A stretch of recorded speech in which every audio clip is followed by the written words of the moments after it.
Selamat datang di Desna episode ketiga akhirnya sampai juga di episode final banget tuh. Wah, seperti biasa gue pengen cerita dulu buat kalian semua yang mungkin belum dengerin 2 episode sebelumnya. Dari Desna, serial membaca kata-kata kurang indah adalah project atau tulisan-tulisan gue yang pernah gue tulis di blog. Dan sekarang gue membacakannya khusus untuk kalian semua dari semua tulisan-tulisan itu. Langsung aja. Episode ketiga dimulai.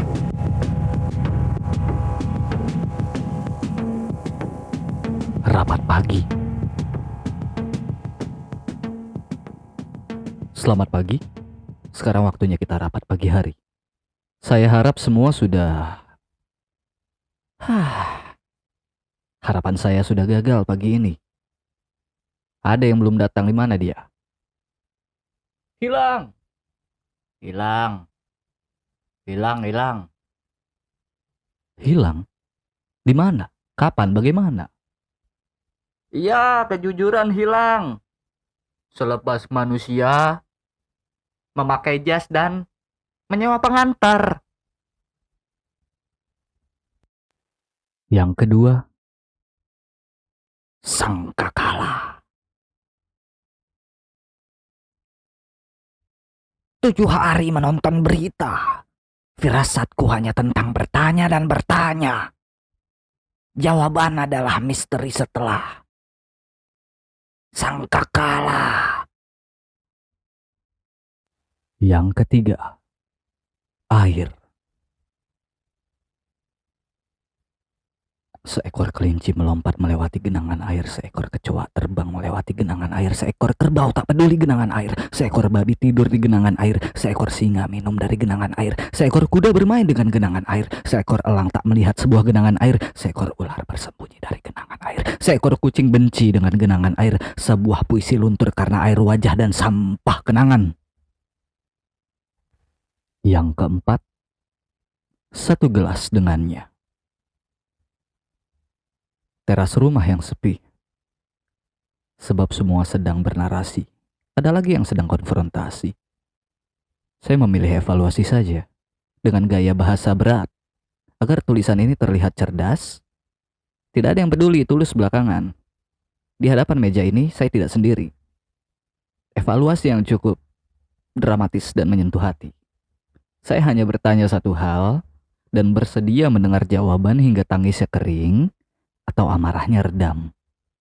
Di meja ini, saya hanya bertanya, virus, kamu kenapa?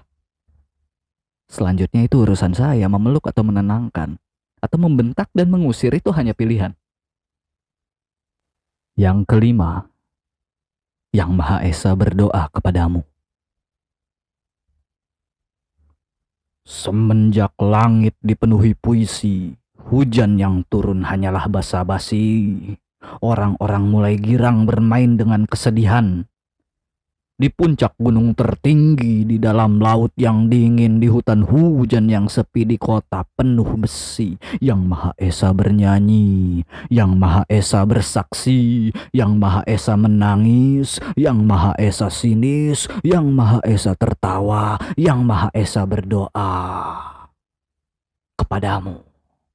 Seuntai makhluk bergaransi seumur hidup, yang kadang kala bohong, menyelami laut sedangkan hangat dibutuhkan, yang kadang kala sombong di puncak gunung, yang kadang kala munafik berada di hutan dengan gagah padahal takut kesepian, yang kadang kala omong kosong betah di kota dengan segalanya disebut ada, kenyataannya punggung berbaring di besi loakan yang karatan.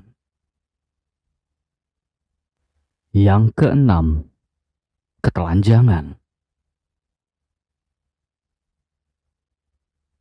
Aku lebih suka ketelanjangan obrolan kita, tatapan kita, emosi kita, diam kita, daripada ketelanjangan tubuh kita, terangan kita, hasrat kita, desah kita. Dinamika gairah, ketelanjangan hanya gaya Esensinya dicari dan digali, caranya tak melulu bercinta. Yang ketujuh dan yang terakhir, pohon ingatan.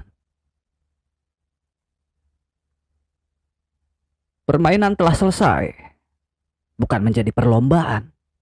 Di dunia ini juga bukan tentang terbang atau tenggelam. Kedua hal itu pasti. Tenggelam bersama rumput dan bebatuan serta air hujan dari penulis cerita kehidupan. Kemudian terbang bersama burung-burung di angkasa. Dalam dekap semua pemahat kenangan sejak lahir hingga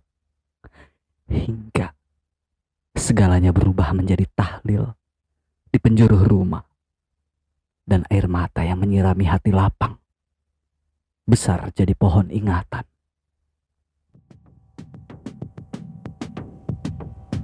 Yo, semuanya tepuk tangan dulu buat saya. Karena sudah mau teriak-teriak jam segini buat baca tulisan-tulisan ini semua. Ya. Karena teriaknya lumayan malam ya. Terlepas kalian mendengarkan ini kapan, buat kalian yang mau baca-baca tulisannya mungkin bisa langsung mampir ke suarkawa.wordpress.com. Baca-baca sana semua tulisan yang gue bacain di sini. Kalau kalian punya cara kalian sendiri juga keren sih.